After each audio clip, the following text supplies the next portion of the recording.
didn't realize you'd be here this early. Oh, come on in, man. Yeah. Actually, can we try that again? Try what? Can we, just you coming in. It didn't feel right. Also, my dumb dad, he was talking while you were coming to the house. Whoa, what's going on, man? It's cold outside. Get in here, dude. It's freezing out there. No. You know what? Nah, that's... Oh my God, man. What's going on? Just coming to my digs. That felt dumb. That felt digs. Who says, back up. We'll try it again. Okay. Digs. But you just think, it doesn't really need to be that much. You just do it real quick. So this is something that means a lot to me and my family. It says, home. A gathering place for family to join together in laughter. The one place you will always be surrounded by those who love you. A place or feeling of belonging. Dad? Yeah. Can you just be quiet? We're kind of filming something. Just shut up. Thanks. Okay. Yeah. Can you just turn it off? The camera wasn't on. No, it was... Hey! What's going on, man? Come on, let's check out the house. Stoked for this interview. That felt good. We'll keep that one. But like, this is the thing. I've watched all of your documentaries. I really have. You know, I saw this stuff that like Tim Donitz went through, Leo Rush, David Starr, Joey Janela, and it like pulls at the heartstrings. So, I mean, as you can see, I went through the same stuff. I mean, look at this poverty-stricken family. And things started to get a little tense between us when I asked certain questions and pointed things out. Here, listen to me. Listen to me. You're in my house, right? So just be a little respectful, right? Insulted is a word. There we go. This feels good. I know how to spell things. Thank you, though. Thank you for the 2 cents. It's really appreciated. I could tell it was time to leave. Do you need me to help you with anything? On your way out? No. Okay. No, I got everything that I need. Okay, let me just show you to the door. Hey! Be careful out there. There's a lot of ice. Thanks.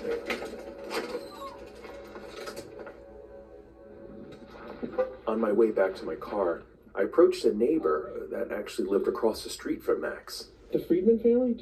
Have you ever met them before? You know anything about them? The Friedman family? No, they don't live there. I know who you're talking about, though. Yeah? Yeah. Do you know what kind of house he has, by any chance? Something really big. I heard it's like something way down there. It's all the way in the private area. Yeah, it's not like in this neighborhood. Maybe I was just being paranoid, but something about this whole situation seemed off to me. Was Max hiding something? So 2 days later, after interviewing him, I did a little research on the house that we filmed at. And I found this. Max's house was for sale. Was this even his real house, or just some prop model home he used to convince me and others that he lived some middle-class life? There was economical periods of hardship. Did he really understand how much money this really was? Or was this just pocket change to him? The whole set actually came out pretty cheap. 50K, 80K. I mean, look at this poverty-stricken family. But everything about this seemed fake. I was left with more questions than answers. Your dog here. What? Oh yeah, that's Casey. We're like best buds. I'm his favorite person in the house. Isn't that right, bud? Okay, we're fine. We're gonna keep it moving. Then I got stuck. I didn't know where to go with this documentary. And I continued looking for any bits of information I could find online, but I wasn't finding much. The crowd would boo. But when I won, the crowd erupted with cheers and they screamed MJF at the top of their lungs.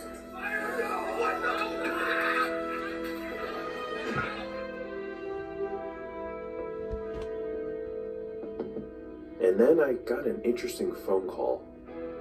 Some unknown number claiming to have some information on Max's past. But this informant didn't want to speak over the phone.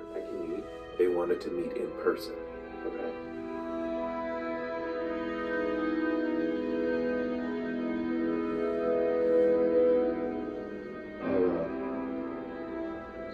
So, Are you my informant? I am your informant. What's going on, Kenny? So, I'm stuck. I don't know what to do with this MJF documentary. His house, it's all fake, it's all set up, but that's all I know. Listen. All right? I'm going to give you this tidbit. Don't tell nobody, all right? Don't tell nobody. You have to look into his background, all right? Look into his education. Look into all these stories about him playing, football and all that stuff. Kenny, it's not real. All right? Follow his education. That's the tip. That's the tip-off. All right. What if I need to go? What if I need to contact you? Oh, damn, Kenny. I told you everything you need to know. Damn. All right? I'm going to put down my email address, okay? This can't get back to me. All right? I don't want to be known as like a stooge or something, all right?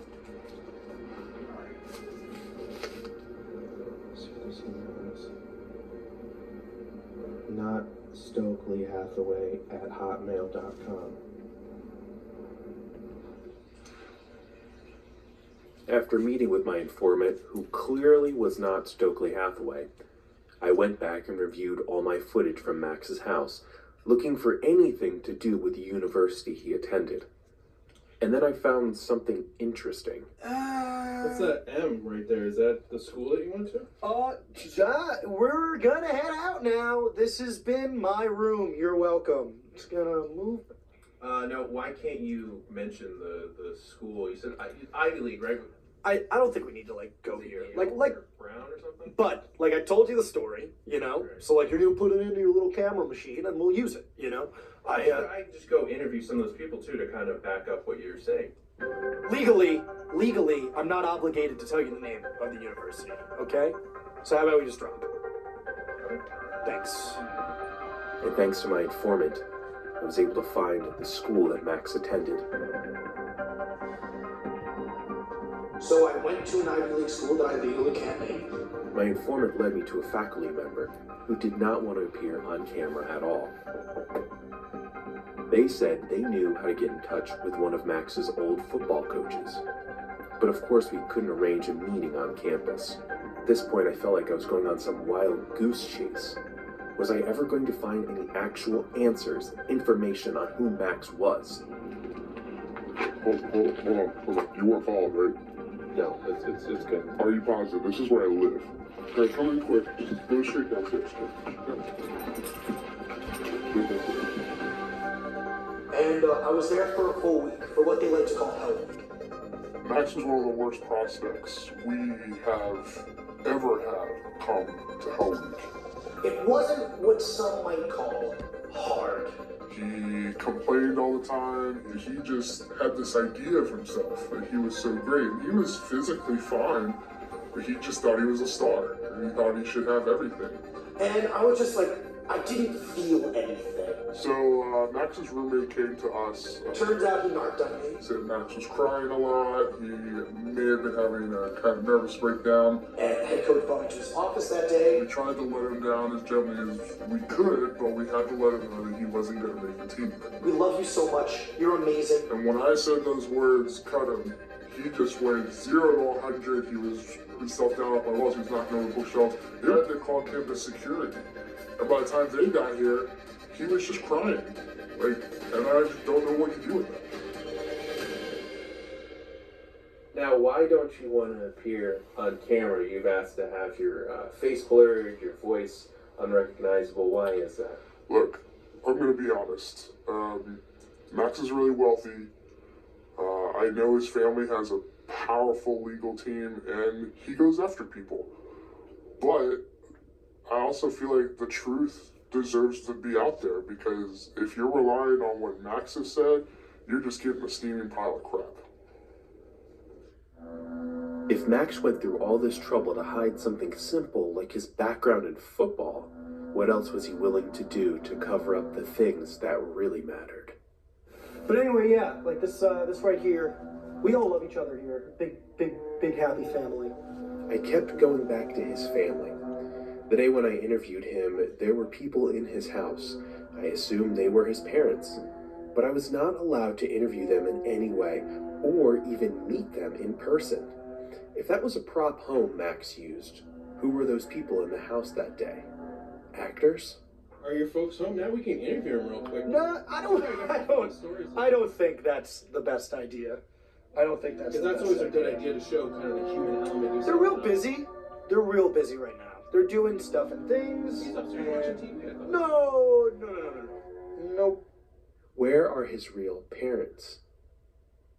Call from New Jersey State Prison. Kenny, hey, this is Max's father, and I don't have a lot of time, but I can't thank you enough for what you're doing. This story needs to get out there, and this documentary that you're doing, it might be the only way.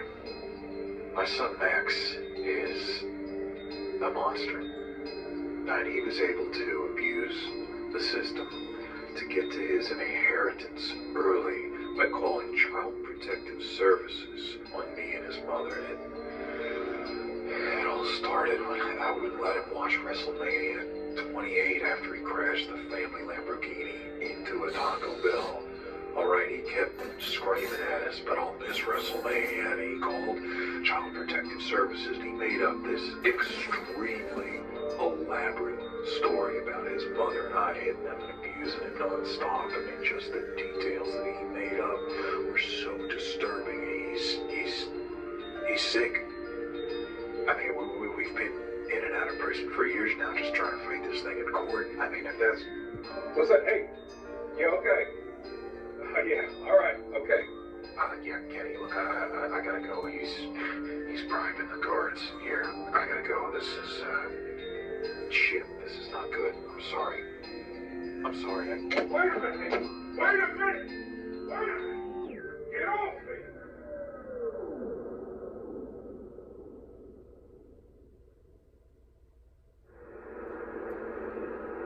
So, I'm here for a Beyond show. Max is supposed to be booked. We've exchanged a couple messages back and forth about the documentary. He definitely seems a little bit more on guard.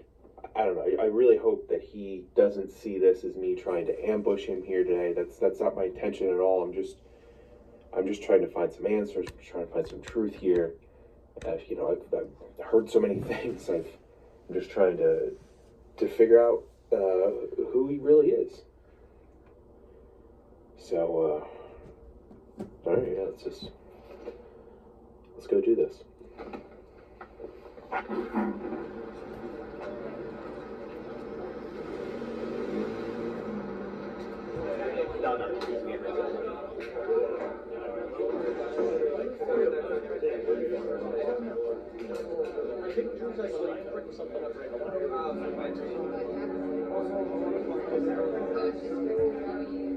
It was clear Max was avoiding me, and what had nothing to do with me or this documentary.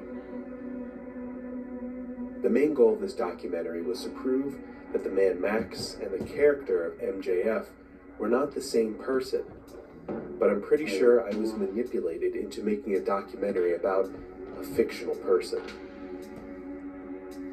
As a filmmaker, it's my job to document the lives of these amazing athletes and entertainers, but at the same time also create and weave together compelling drama that engages an audience. I began to think about all my other documentaries. Was I really getting the truth out of the people I was interviewing? Or were they just working me and crafting a story they thought people wanted to hear? Was anything in wrestling real?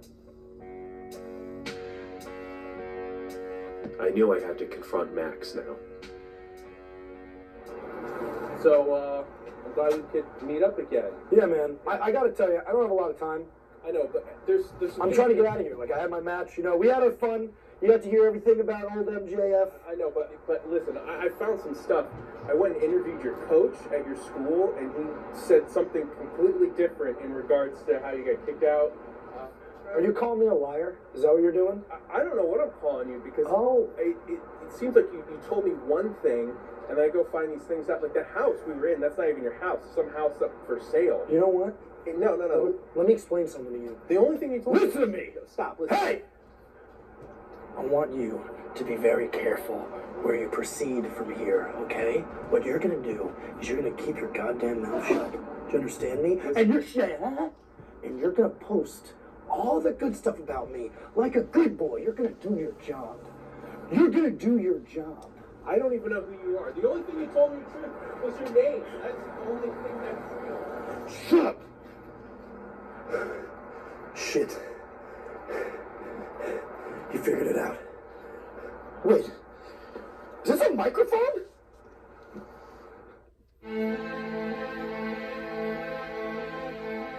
It's a character. And I just wish people would understand that.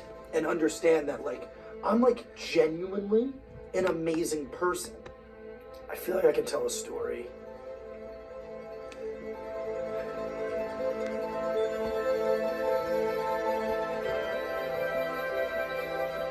I portray this character so well because I'm literally one of the greatest to ever do it at my job that people for some reason think that I'm like not humble or I'm like rude or like disingenuous, and it's not fair.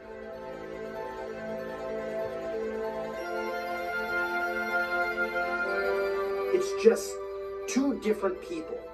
I'm just like you, man. I do the stuff.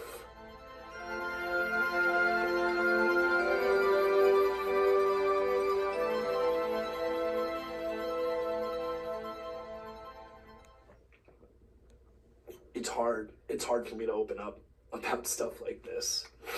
But when I was a kid, there was this one bully, and he was like, he thought he was so cool, and like all the girls were around him, and he was really handsome, but like for some reason he just decided to like pick on me, and I didn't know why. Like maybe he was going through some things, you know, like maybe like he had like a lot of stuff to deal with at home. Like maybe like his parents were expecting him to like pretty much like be president of the world. Like that's like a lot of stress to have, and he just had to go through all this stuff, and like it's hard. I'm sure it's really hard being close to perfect and everybody just assuming. I'm sorry, Kevin. Just assuming that you're supposed to be this awesome thing, and I felt for him, but it wasn't fair. Like he would like shove me in lockers and like push me down the stairs, and like in the middle of class he would like raise his hand and he'd say, "Yeah, I have a question. Why is Max so stupid?" And it hurt. It fucking hurt. You know, let's just talk about something else. Really bad. Do you have any regrets in high school, or? No, not really. No, it was fun. It was a good time.